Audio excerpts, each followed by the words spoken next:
Brian McHugh. How you doing? McLean. Great to meet you.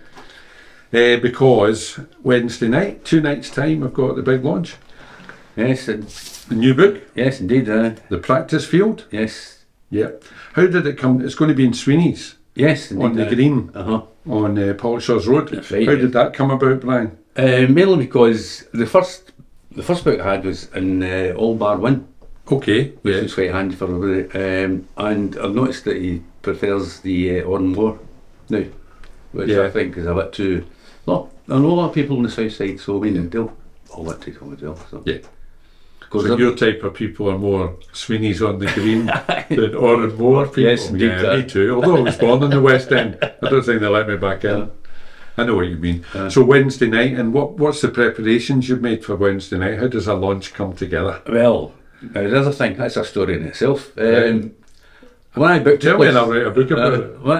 when I booked it, I thought this is quite good. This will be fine. And went in to see the guy. The barman said, "This, by the way, he says a problem, not a problem, Wednesday night. He says, but we have a concert thing type thing." I said, "What do you mean?" He says, "Well, I have a guy who over and sings and entertains people. And he's a bit of an Elvis."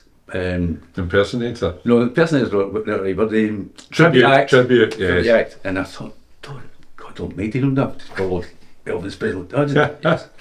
But the trilogy, you know, follow that big man, you know. Yeah. So where did we think that a wee bit? And then we discovered the Scotland game is on the same night as well. Of course they're playing Armenia or something. Hampden. So I buy a pint and a game of football. Of course. So we've had to curtail a bit. Well, not really curtail, that's probably time enough. That's between 7 and 8, so we should have enough time. Yeah. When's your event? We're starting at 7. Right. So hopefully we finish before 7:45. So Don't know. Is Sandy Jimison going? Sandy is he's going to Ireland. So He's in Ireland just now, in fact. and he's coming back on Wednesday. So we had to organise it without him, just in case he didn't turn up. So we'll keep it that way. Touch wood. We live in hope. And then you might have a chance of finishing by 7:45. And because actually I put a wee bit in it, but I was kind of doing an introduction. I says, "Well, we'll finish with Sandy. He'll give his usual 10-minute rant about the state of Scottish." It's okay, nobody watches this. No, it'll be fine. Good. So it's the Practice Field. This is your latest book, your third book. Yeah. Brian, Yeah. what's it about? What's the Practice Field? What's the plot? Well, it's kind of difficult to summarise it because it's a kind of thriller. So I mean, you can't give away too much. It's too. Okay. It's too. Where's it set? Well, it's set in France, 1940. Right. So it's wartime. Wartime. Okay. And just about the start of what is now called the Battle of Britain. Right. So. Would you classify it as classical fiction or fiction? Oh, it's fiction. No. Yeah. There's some historical characters in it. Okay. So it's kind of based on, but it's not a history book. Okay. It's not a history book. Thriller. A thriller. Spy thriller. A spy That's thriller. what it sounds like. Yes, that's exactly what it is. Well, hopefully. And that's your third Ringwood book. You've been with Ringwood. 10 years. Right. So how did that come about? How did Ringwood come into the equation?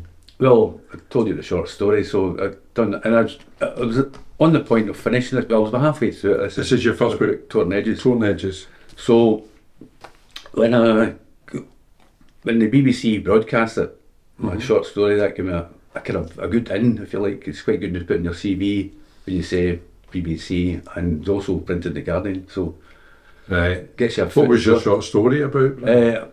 My life in the Gorbals as a young boy. Right. But it's only Gorbals boy. Another one. You know. We had Jim McCalliog in here a couple of weeks ago. Good football player. Yeah, Gorbals boy. Yes, indeed. We get them all in here. It's actually, his name's McCalliog.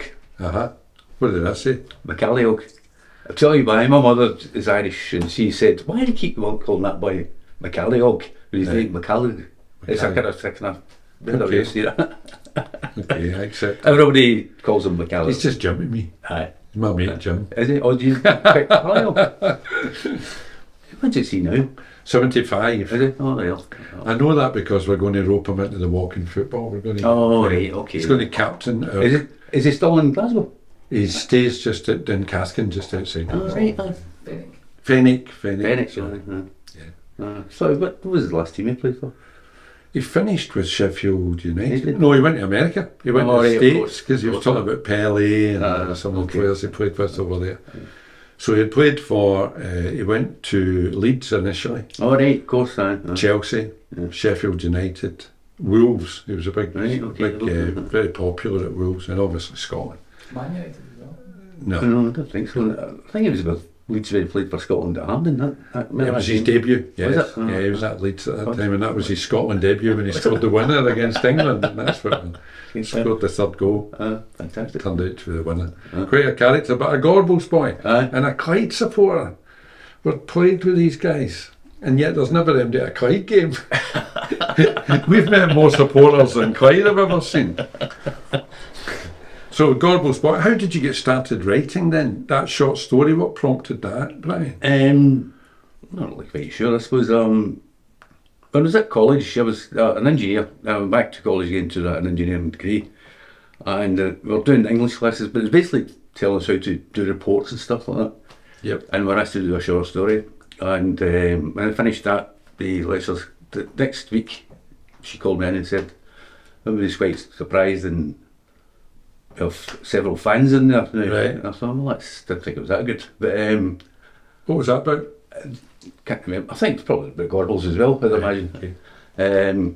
So that was that, and then we come to a bit where I was writing the short story. I was in the process of doing that as well, because I'm a reader, and I remember picking up a book, and I was reading about halfway through the first chapter. I thought, my God, this is bloody awful. Right. I I could do better than this. that. Yeah. And then I thought, well, stick to it and try it. Yeah. So I did. Good for you. How long ago was that then?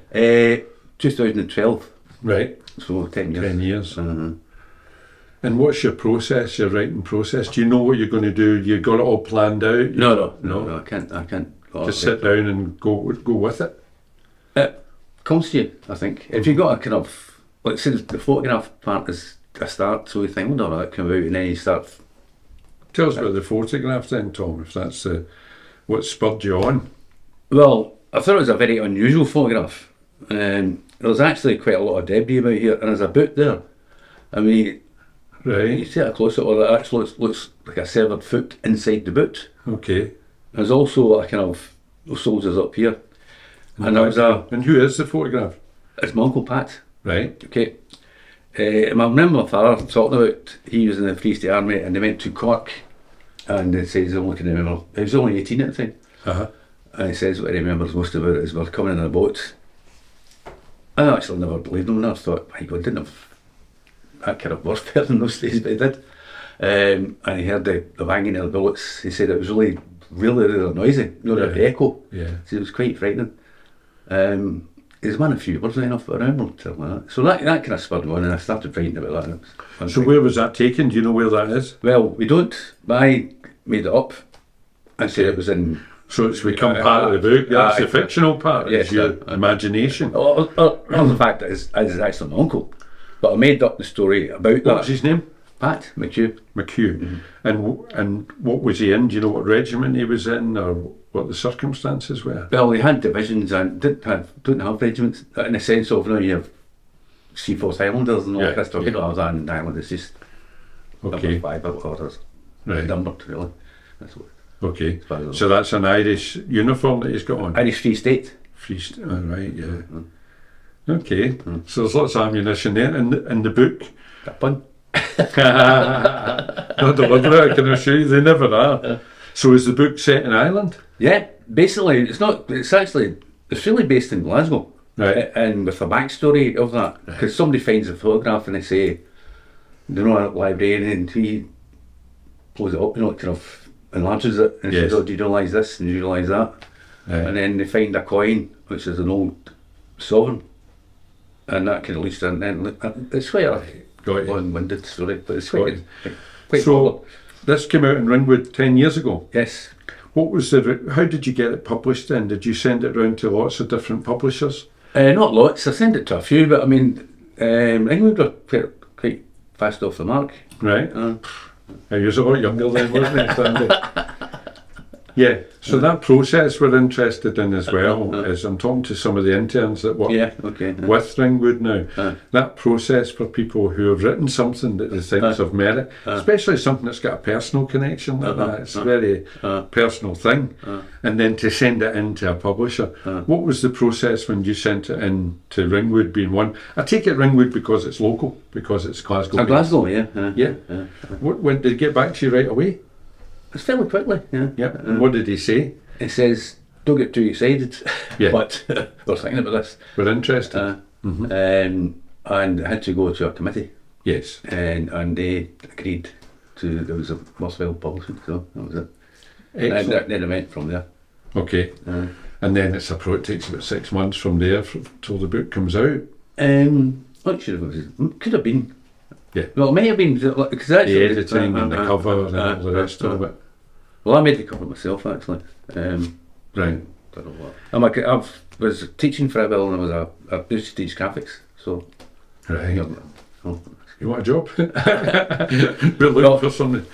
So, full enough, because this one here is actually, that's done by a guy called Jack McLean. Right. Writer.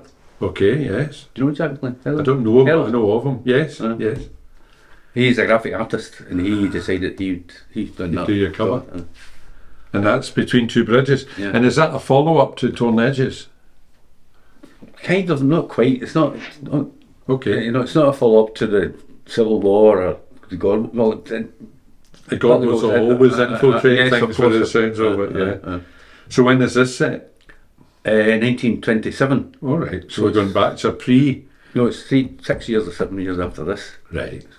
So quite a few of the characters in that are in this one. Right. Okay. I've got you. But it's not necessarily a sequel, if you know what I mean. Yeah. And when was this one published? When was the European elections again? 19? 2016. 16. Was it? 16. Okay. Is that No, that was a referendum, was it not? No, oh, it was that? I think it was 2016. Anyway, that's where that came out. Okay. Are we talking about independence referendum or? No, the European. When Cameron had the referendum? Brexit? Yes. No. Right. I still don't know, but I thought I'd say that. And I know the name of a former Prime Minister. Was it? About 5 years ago, anyway. Well, that's because it's taken that long. What we found in here is that COVID has stolen those 2 years, and it's knocked everybody's internal calendars out entirely. Those have lost 2 years somewhere along the line. So you do a book every 5 years, roughly?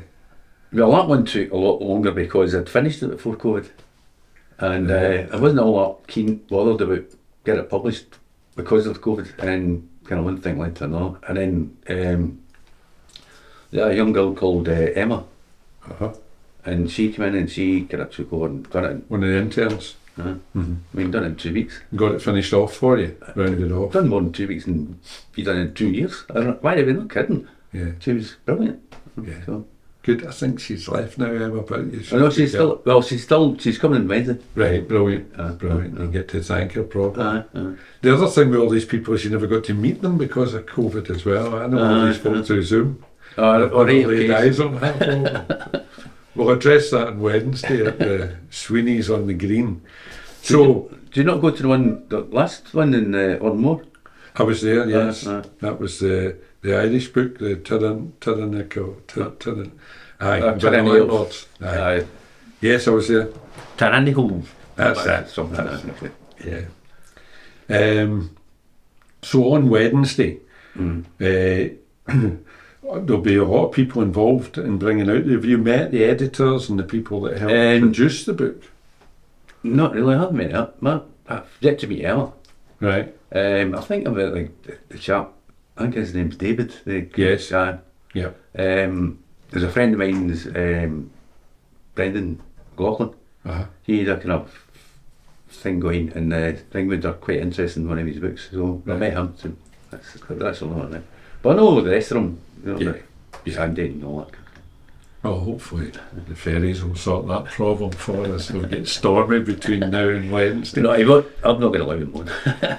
You mentioned going to university, Brian. What was your career? What did you do? I went to Starlight quite young. Went there when I was 17. bit of a mistake, I suppose. In the sense of, you leave school. Too young. Well, you leave school and they're still get, what is it, 15, 16, 17, and you go to university and they're all men and women. Yeah, it's a big leap. So I left there and went to Coventry. Well, I stayed for a year, then I packed it in to Coventry. Jersey, that's my happy days, as they're called. That's another channel we cover that stuff. I know. Then eventually I went back to college again. So you said engineering. Did you do your degree? Or no, well, I was doing mechanical engineering, but I was actually worked in building sites and I was a contractor for it. Right. And I said to go back to college again to I became an engineer, like a setting out engineer. Right. So that was it. Then I'm nodding as if I know what that means. Then I went to, after maybe 5 or 6 years, I decided to go into teaching. So taught technical. Well, I still had a computing degree. Did you go to Jordan Hill? Jordan Hill. Yep. Got your teaching degree, and what were you teaching? Craft design and design technology, and then I got postgraduate. I've got an MA as well. Right. So I've done part time, and I've got a postgrad in computing. Right. So I can teach quite a few different things. It covers a lot of disciplines in there as well. And when did you retire? 2010. Right. So that's when the writing started. That's when. Well, just coincided with that. Yes. Right. And where do you live now? Scott. Right. Okay. South side. South side. Not moved far. You've not moved far. No, just back. Far enough. And family? Yes, all the family's away from the house now, so it's just the two of us. Right. So, quite enjoying the time. Thank goodness. Enjoying the retirement, must admit. Yeah, somebody told me that when they move out, you should downsize so that they can't come back again. Have you Well, done that yet? I've done that. I haven't stopped to go back for money either. That's right. It's too easy to move money these days as well, isn't it? You don't need to come and get it or anything. I've only just a tenner or £20. That's all it is in 50. The horrible thing about authors, and I've now got over this a wee bit because it's 18 months since my book came out, but yours isn't even out yet. It's coming out on Wednesday. That's fine. And already I'm going to ask you, what's next? Oh, I don't know. No thought about it? No. Refusing to think about it? I'm not refusing. I don't quite sure there's another novel in me. Yeah. I don't know. I just haven't really thought. When I finished that, I thought about that one, and then I kind of half thought about that one, but I think, I don't think. I'm not quite sure. Never say never, like nothing. Of course. Of course. Because you kind of run out of steam, I think. Mm-hmm. You know. I don't know. I don't know if I had any steam to start with. And what about a memoir then? Because my book was a memoir, which was drawn from stories that things that had happened to me over the years. So there an autobiography there or anything like that? Maybe? No, I'm not a great one for biographies. Grandkids? Two granddaughters, yeah. Yeah. My daughter gave me a thing for my Christmas, and it's a journal, and it's blank, but it's got headings. And the start of it is me to my grandson. Right. So it's me leaving something from my grandson. And when I open the first page, it says, "Grandad, where were you born? Where were you brought up?" Oh, right, so, okay, that's right. You get a lot of and all the way through it are questions that you would ask your granddad if he was here now. Okay, that's fair. And I'm working on it periodically. I've maybe done about a third of it, all over the place, just wee stories. You need to be. But what a gift that's going to be for him when I'm not here. He might not think that. Or for his son, or somebody somewhere. He'll probably take it to Sandy, because Sandy will outlive everyone, of course. He'll take it to Sandy in 50 years to get it published. I don't see that. So Wednesday night, the drinks are on the house? I doubt it. Does Sandy do it to you what he does to me? Every time he says to me, if I say, "Can you do this?" he'll say, "That'll cost you a pint." No. So just me? Just you. Because according to his tick sheet, I owe him about 27 pints. No, he doesn't do that to you. No. I was one of his first authors. I think it was the first one he actually published outside his own circle. Right. I know that Ringwood are 25-year-olds this year, but they had a time off in between there when nothing much was happening. So it might be right that you brought it back on board then, that it started again there. Yeah. And the structure now with the interns and all that has been born since then. Yes, of course. And it's much more viable now, moving forward. And they're getting a lot of submissions now as well. So well, Andy, tried to say they always had a lot of submissions, but I mean, he said some of them just, well, you can imagine. You know? Yeah. And we had a girl, Hannah, in here, Hannah Kennedy, who works in submissions. All right. And she told us the process of how the book gets through that process. It's quite strict. It's quite, it's amazing it never gets printed at all. But Ringwood don't bring out that many books, so they're quite choosy about what they do bring out. Celebrant, they've quite a big back catalogue. Yeah, I don't know, 60 or 70 books. That's not bad, actually. Yeah. And we're in part of that. You're 3 of them now. You're about 20% of Ringwood's output. Listen, I can't wait to read it, and I can't wait to see you on Wednesday night at on the green. Okay. We'll get a few beers and enjoy the night. Thanks for coming along, Brian. No problem at all. Your new book, The Practice Field. Thanks very much. Good.